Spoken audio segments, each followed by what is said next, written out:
అవి చాలా చాలా పెద్ద పెద్ద విషయాలు. అలాంటి విషయాలు వాళ్ళు షేర్ చేసుకోవాలి అనుకున్నప్పుడు కొద్దిగా ఓపికగా మనం కూడా ఆ విషయాలన్నీ చక్కగా విని అవసరమైన చోట సలహాలు సూచనలు ఇస్తే వాళ్ళకి కూడా నాకే చిన్న కష్టం వచ్చినా తల్లిదండ్రులు నా పక్కన ఉన్నారు అనేటటువంటి ధైర్యం వస్తుంది. సో మనం పిల్లలకి అది ఇస్తే బాగుంటుంది. ఇక నేను ఎక్కువసేపు మాట్లాడదలుచుకోలేదు, మేడం గారు ఉన్నారు, మీకు చాలా విషయాలు మంచి మంచి విషయాలు చెప్తారు. నేను ఉపాధ్యాయులకైతేమి తల్లిదండ్రులకైతేమి నాకు తెలిసిన ఒక 5 గొప్ప వాల్యూస్, 5 మోరల్ వాల్యూస్, గొప్ప విలువలు అంటాం కదా, అవి చెప్పాలనుకుంటున్నాను. ఒకటి, దాన్నే మనం ఇంగ్లీష్లో గ్రేట్ అనొచ్చు. ఒకటి, పిల్లల్లో మనం అలవాటు చేయవలసింది ఏంటంటే గివింగ్, షేరింగ్. ఇప్పుడు ఎలా అంటే నేను తల్లిదండ్రులను విమర్శించడం అని కాదు, సారీ టు సే, అంటే జనరల్గా మనం ఏం చేస్తాము, యాపిల్లో లేకపోతే ఫ్రూట్సో ఇంకేదో పిల్లలకి ఇస్తాం, ఇచ్చి రే నువ్వే తినురా అంటాం. కానీ ఒకప్పుడు మనము మన చిన్ననాటిలో కానీ మన పెద్దవాళ్ళని కానీ చూసినప్పుడు మనం అన్నం తినేటప్పుడు ఒక ముద్ద తీసి పక్కన పెట్టేవాళ్ళు. ఎందుకు అంటే ఆ ముద్దని ఆ నేలపైన ఉన్నటువంటి చిన్న చిన్న సూక్ష్మ జీవులు, చీమలు, దోమలు ఏంటివో చిన్న చిన్నవన్నా తినడానికి ఉంటుంది అని పక్కన పెట్టేవాళ్ళు. సో ఆ షేరింగ్, గివింగ్ అనేటటువంటిది పిల్లలకి నేర్పించాలి మనం. అంటే మనం తినేటప్పుడు పక్కవాడికి కొద్దిగా ఇచ్చి తినడంలో తప్పులేదు కదా.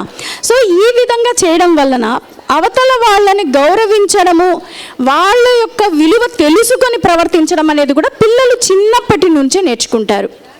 రెండవది గొప్ప విషయం ఏమంటే పుస్తకాలు చదవడం, రీడింగ్ బుక్స్. ఒక వ్యక్తి తన బయోగ్రఫీని రాశాడు అంటే తన జీవితంలో తాను అనుభవించినటువంటి 20 సంవత్సరాలు, 30 సంవత్సరాలు, 50 సంవత్సరాల జీవితాన్నంతా కూడా క్రోడీకరించి ఒక పుస్తక రూపంలో 200 పేజీలలో రాస్తాడు. ఆ 200 పేజీల కథని మనం చదివామనుకోండి, 10 రోజులు చదువుతాము, 15 రోజులు చదువుతాము, 20 రోజులు చదువుతాం. కానీ అందులో ఉండేటటువంటి సారము మనం గ్రహిస్తాం. అంటే అతని యొక్క జీవిత కాలం అంతా మనం 10 రోజులు తెలుసుకునేటటువంటి అవకాశం ఉంటుంది. అంటే మనలో జ్ఞానం పెంపొందించడానికి పుస్తకాలు చాలా ఉపయోగపడతాయి. మేము చిన్నపిల్లలప్పుడు చందమామ, బాలమిత్ర, బొమ్మరిల్లు, బాలజ్యోతి ఇలాంటి పుస్తకాలు ఉండేవి. ఎంత మంచి పుస్తకాలు అంటే 1వ తారీఖు వస్తుందంటే మేము ఎదురు చూసేవాళ్ళం ఆ పుస్తకం కోసం. నాన్న పుస్తకాలు తెస్తారని. అన్నీ అందులో దాదాపుగా పంచతంత్రం కథలే. అయినా కూడా ప్రతి కథ మనకు ఎలా అనిపిస్తుందంటే మన జీవితానికి ఒక కష్టం వచ్చినప్పుడు ఎలా ఎదుర్కోవాలి, ఒక ఆనందం వచ్చినప్పుడు దాన్ని ఎలా మనము చూపించాలి, అలా ప్రతి ఒక్క విషయం అందులో మనకు తెలియకనే తెలిసేది. ఎందుకంటే ఇప్పుడు కూడా పిల్లలు ప్రతిదీ, అంటే ఒక సినిమా చూసినప్పుడు లేకపోతే ఒక కార్టూన్ చూసినప్పుడు వాళ్ళు ఫీల్ అయిపోతూ ఉంటారు, ఆ పాత్రలోకి తాము లీనమైపోయినట్టు. సో చిన్న పిల్లలకి ఇలాంటి పుస్తకాలు అలవాటు చేయడం అనేటటువంటిది ముఖ్యమైనటువంటి విషయం. అంటే మీరు ఫోన్ల బదులు ఏ పుస్తకమో ఇచ్చి చదివించడం అలవాటు చేయొచ్చు. బొమ్మలు చూపించవచ్చు పుస్తకాలలో, ఆ బొమ్మల వెనక ఉన్నటువంటి కథని విశ్లేషించవచ్చు. ఇక్కడ నేను ఒక చిన్న కథ, మనం చిన్ననాటి రోజుల నుంచి విన్న కథ, కోతి మొసలి కథ అందరికీ తెలుసు. కోతి నేరేడు చెట్టు మీద, గట్టు మీద నివసిస్తూ ఉంటే మొసలి చెరువులో, నదిలో ఉంటుంది. ఈ రెండింటికి అనుకోకుండా మంచి స్నేహం కుదురుతుంది. అయితే మొసలి భార్యకి ఈ స్నేహం నచ్చలేదు, కోతిని చూసి అసూయ పడుతోంది. అది ఏం చేసిందంటే ఎలాగైనా వీళ్ళ స్నేహాన్ని విడగొట్టాలి అని చెప్పేసి భర్తతో చెప్తుంది. ఏమంటే నాకు జబ్బు చేసింది, ఈ జబ్బు ఎప్పటికీ తగ్గదు, కోతి గుండెకాయను గనక నువ్వు నాకు తెచ్చిచ్చావంటే నా జబ్బు తగ్గిపోతుంది, నేను ప్రాణాలతో బ్రతికిపోతాను అని చెప్తుంది. పాపం మొసలి అటు చూస్తే స్నేహం, ఇటు చూస్తే ప్రేమ, ఏది చెప్పలేని పరిస్థితిలో ఆ కోతిని తీసుకుని బయలుదేరితే మార్గ మధ్యంలో స్నేహం కదా, పాపం ఉండలేక కోతికి చెప్పేస్తుంది ఆ మొసలి. ఏమంటే నా భార్య నీ గుండెకాయ అడిగింది, అందుకోసం నేను తీసుకొచ్చేసాను అని. ఆ సిచ్యువేషన్ ఎట్లాంటిది, నది మధ్యలో ఉంది. కోతికి ఏమైనా ఈతొచ్చా? ఒకవేళ ఈతొచ్చినా అంత దూరం ఈది వెనక్కి వెళ్ళగలుగుతుందా? సరే ఏం చేయాలో అర్థం కాదు. ఒక క్షణం ఆలోచించి వెంటనే ముసలితో ఏం చెప్తుందంటే, అయ్యో మిత్రమా, నాకు నువ్వు ముందే చెప్పకపోయావా, నా గుండెకాయ తీసి నేను చెట్టు మీద పెట్టొచ్చానే అంటుంది. వెంటనే ముసలి అవునా పద వెనక్కి పోదాము అని వస్తుంది. వచ్చిన తర్వాత ఈ కోతి ఏం చేస్తుంది, గట్టు మీదకి దూకి చెట్టు మీదకి వెళ్ళి ప్రాణాలు కాపాడుకుంటుంది.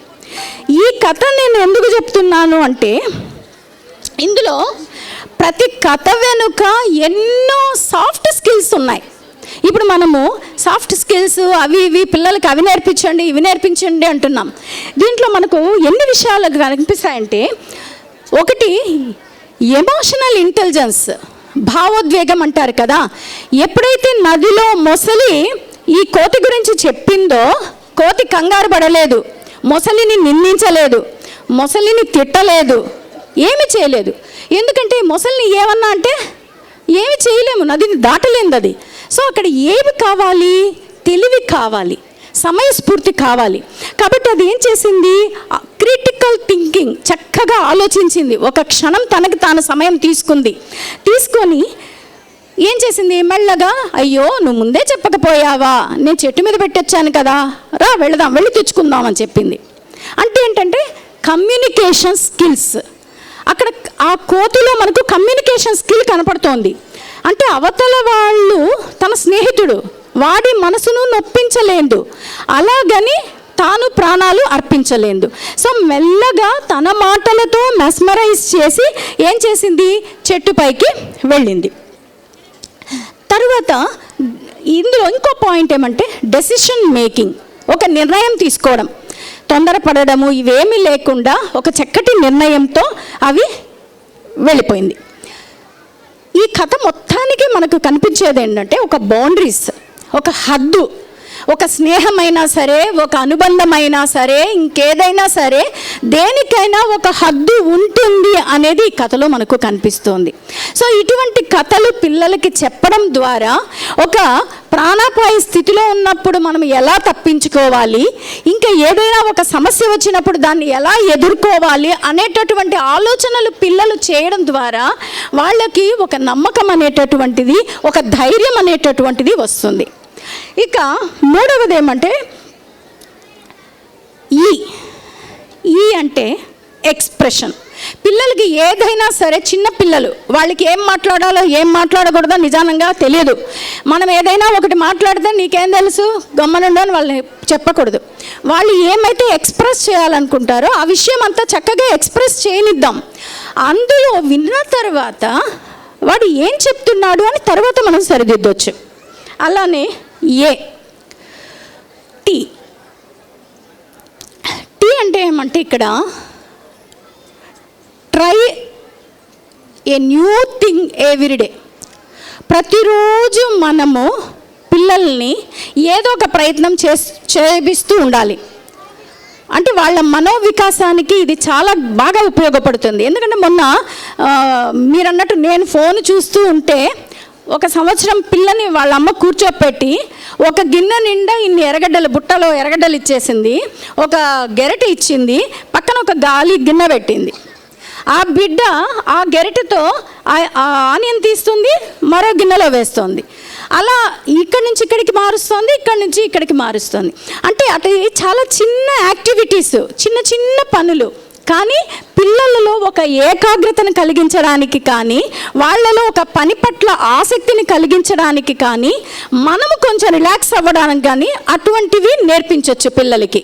అంటే ప్రతిరోజు పిల్లలని ఒక్కొక్కటి చెప్పడం ద్వారా, కొత్తగా చేయించడం ద్వారా మనము పిల్లల్ని ఇబ్బంది లేకుండా చూసుకునే అవకాశాలు చాలా ఉంటాయి. ఇంకోటి అప్రిసియేషన్ చెప్పాను కదా. ఏదైనా కూడా వాళ్ళు ఏదైనా ఒక పని చేసినప్పుడు మనం మొదటనే ఈ పని బాగలేదని కొట్టడమో తిట్టడమో కాకుండా, వాళ్ళు చేసినటువంటి పనిని మెచ్చుకొని తర్వాత వాళ్ళకి ఏమైనా చిన్న సలహాలు ఇస్తే వాళ్ళు చక్కగా నేర్చుకుంటారు. సో నాకు తెలిసినటువంటి కొన్ని విషయాలు మీతో పంచుకున్నాను. ఈ అవకాశం ఇచ్చినటువంటి కరెస్పాండెంట్ లోకేష్ గారికి, మీకు అందరికీ నా హృదయపూర్వక ధన్యవాదాలు. Thank you, ma'am. It means a lot to us. Thank you for your words and thank you for your kindful information for parents, teachers and students as well. Now, I request our chief guest, Madam, please come forward and share your valuable words.